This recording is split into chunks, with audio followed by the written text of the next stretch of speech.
Yun, magandang hapon sa inyong lahat guys, sa mga naghahanap tungkol dun sa mga videos natin at reels natin tungkol sa billiards, dinilit muna natin kasi nagkaroon tayo ng reuse content. So nag-apply din tayo para sa YPP program pero hindi tayo unverified tayo kasi reuse content daw.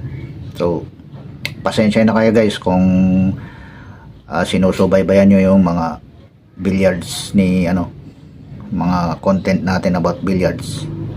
So pwede naman kayong manood sa mga ibang channel na tungkol doon. So sa atin, focus muna tayo sa mga original na content. So sana guys, kahit ganun yung nangyari, supportahan nyo pa rin ako. Sayang, ba? So magre-reapply na naman tayo. Ewan ko kung mag-uumpisa na naman siguro to sa sa watch hours 00. So ewan natin, April daw guys. So thank you guys.